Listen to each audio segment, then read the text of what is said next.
Hello everyone and welcome back. 안녕하세요. 반갑습니다.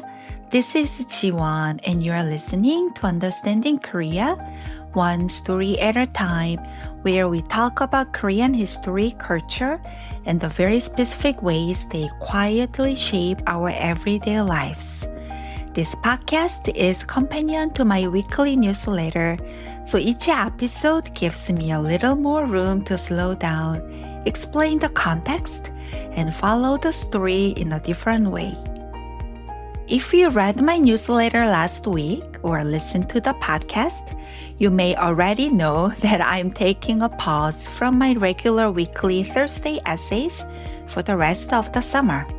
And if you saw another update from me and thought, wait, didn't she just say she was taking a break? Well, yes, I did. But this isn't a regular episode. Think of this as a personal audio letter from me, sitting down with a cup of coffee before I step away from my regular weekly Thursday newsletter essays for the rest of the summer. I wanted to use this space to be entirely honest with you about why. It might feel like a bit more information than you originally signed up for, but I wanted to share these reflections with you anyway. Some of you might have missed last week's post, and some of you subscribed right after it went out. I also know how easily email updates can get lost in a busy inbox.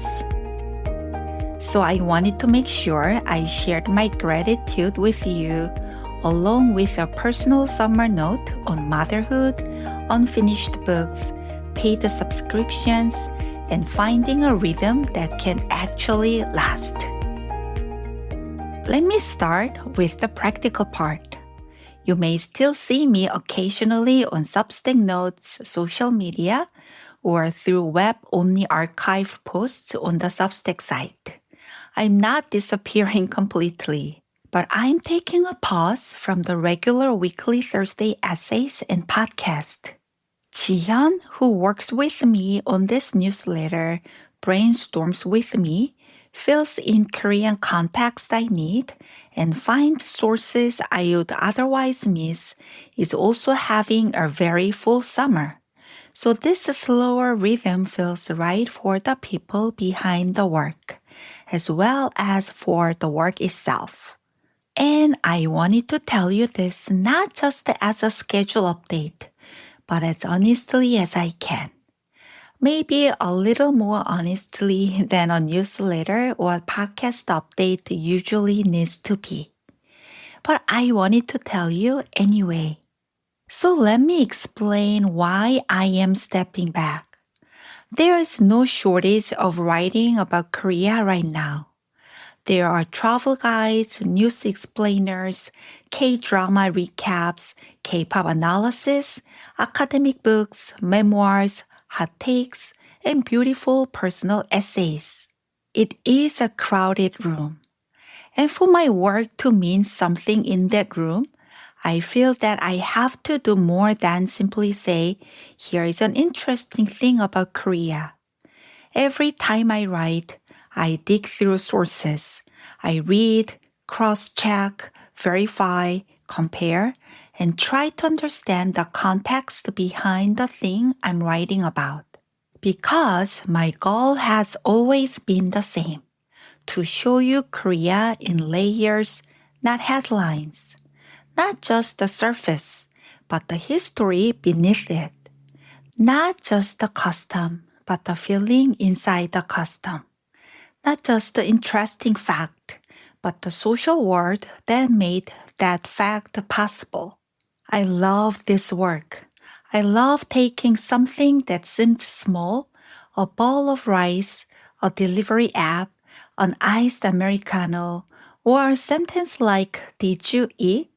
and following it until it opens into history, class, family, labor, pleasure, pressure, and care. That is the heart of this project for me. But the newsletter format has real limits. Every week, my biggest struggle is cutting down stories that do not want to be cut. There is always another source, another example, another historical layer, another human detail that I want to keep. I started this podcast partly to bridge that gap. The podcast gives me more room to slow down and talk through context in a different way. But even here, I kept feeling the same thing. The stories I want to tell need a longer breath. Deep down, I have known for a while that some of these stories belong in a book, a format that allows for a longer, uninterrupted arc. And because the weekly newsletter has taken so much of my time and creative energy, my work on the book has spent a month sitting on the back burner. So this pause is not because I'm tired of the work. It is because I want the work to grow into the shape it is asking for. And then a few small summer moments made me stop and rethink everything. Recently, my husband and daughter went to a baseball game together while I stayed home working on the newsletter. And around the same time, during the first week of her summer break, she had no camp, so we made our own. We called it Mom Camp. It was not elaborate. We went to the YMCA. She played in the kids zone while I worked in the lobby. We had lunch together. We walked through a nearby park, and while she played at the playground, I sat on a bench with a book. We got ice cream when it was hot. We went to the library where she read and played while I sat beside her with my laptop. To me, it felt like a patched together workday. To her, apparently, it was paradise. My 7-year-old told me Mom Camp was the best. Not 100 out of 100. Infinite out of 100. Then she asked when we could do it again. Some parenting moments land quietly, but hit very hard. I realized how chronically busy I must have looked to her all this time. She's growing so fast. Soon she will prefer her friends to me. Eventually, she will leave this home for her own life. That is, of course, exactly what she is supposed to do. But while she still wants nothing more than my company, I want to be present enough to receive that gift.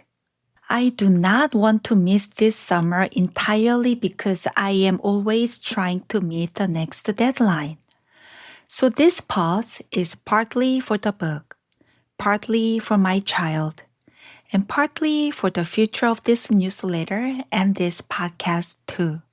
I want to find a rhythm that lets this project continue without burning through the life that gives it meaning in the first place. There is another part of this too.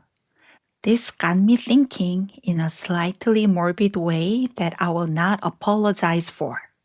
If my life were suddenly much shorter than I imagined, what would I actually regret? The first answer came very quickly. The books I want so badly to write. And yes, books, plural. There are several.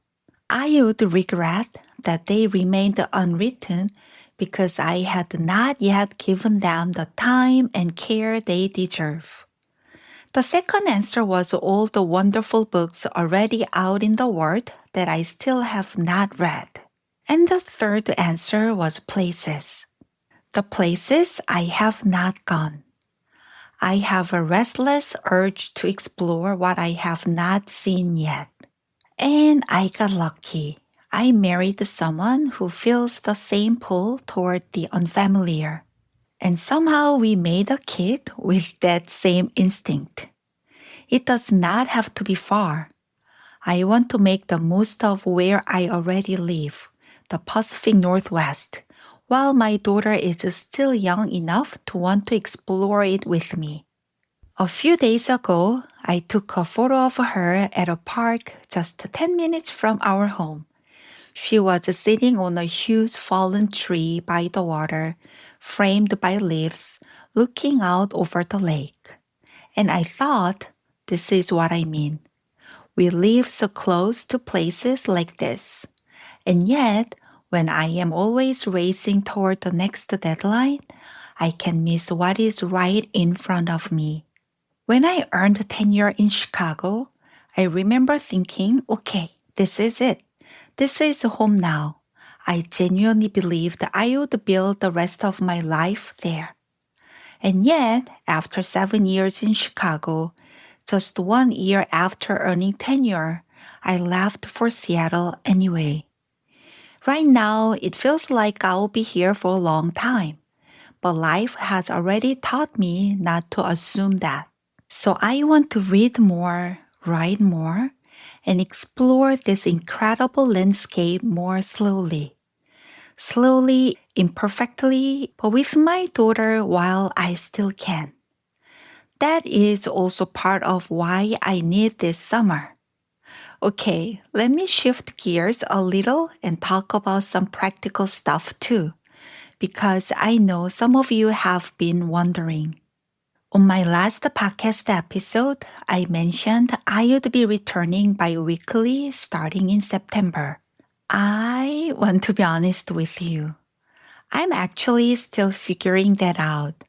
At the time, bi-weekly felt like the right compromise. But the more I sit with everything I just talked about, the book, my daughter, the actual sustainability of this whole project, the more I realize I don't want to lock myself into a rhythm just because it sounded reasonable a few weeks ago. I'd rather take this summer to actually feel out what's sustainable instead of promising a schedule and then struggling to keep up with it in September. So here is where I'm at, honestly. I don't have a firm answer yet. It might be bi-weekly, it might look different. What I can promise is that whatever rhythm I land on, I want it to be something I can actually keep. Not something that burns me out by October. I will share the real answer once I've actually lived with it for a bit, rather than guessing now. Now, there is also a smaller housekeeping note I wanted to mention here. As this podcast has developed, its style has changed a lot. Recently, I unpublished some of the earlier episodes that no longer felt aligned with where this project is going. Because of how Substack connects audio and text together, unpublishing those older episodes also took down the newsletter posts that were attached to them. So to preserve those essays, I have been cleaning them up and republishing them directly on the Substack website over the summer. If you've been reading for a while and you see something pop up that feels familiar, you're not imagining it. It's probably an older essays coming back in a cleaner form. And to respect your inbox, those won't go out as new emails. They will just live quietly on the site. There is one more practical thing I want to mention, especially for paid subscribers. As a small gesture of appreciation during this summer pause, I have extended all active paid subscription by 3 months. As far as I can tell, this has been applied properly. But if it does not look right on your end, please reply to the newsletter email or send me a note, and I will personally check it. I have also recently lowered the annual subscription price to $30. The monthly subscription will remain $5 because Substack does not allow me to set it lower than that. But I wanted the annual subscription to feel closer to the price of one good book. That image matters to me. In some ways, I think this Substack can become a kind of summer reading shelf for readers who want to understand Korea more deeply. Paid subscribers have access to my monthly introduction to Korean books that have not yet been translated into English. In those posts, I summarize the key ideas, explain the cultural and historical context, and try to make these books accessible to readers who would otherwise have no way to encounter them. I have already introduced many books through this newsletter, and I will continue to do so. Paid subscribers can also read the full archive of previous paid posts. There was another reason for lowering the annual price too. This readership has become more global, and I have become more aware that money does not mean the same thing everywhere. For one person, $50 may be the cost of one casual dinner. For another, it may be a serious weekly expense. I want this work to be supported, but I do not want the price to become an unnecessary wall between readers and the stories I'm trying to share. For readers who are able and would like to support the work at a higher level, I have also opened the founding member option at $50 a year. There is absolutely no pressure. It is simply there for those who want to help make this independent research and writing more sustainable. If you subscribed at the previous annual rate and have any concerns about the new pricing, please do not hesitate to write to me. I want this to feel fair. Okay, last thing and then I will let you go. This summer, I will keep reading, studying, writing, revising, thinking through the books, and figuring out what this podcast and newsletter actually need going forward. Thank you so much for listening, for reading, for being here through all of this. You are genuinely the reason I get to keep doing this work at all. I hope you have a gentle, generous summer. Good books, good walks, and at least a few ordinary days that turn out to be more precious than they first appear. Thank you so much for listening. This isn't goodbye, just a pause before season 2. Take care and I will see you again soon. 오늘도 들어주셔서 감사합니다. 시즌2로 곧 다시 만나요. Bye!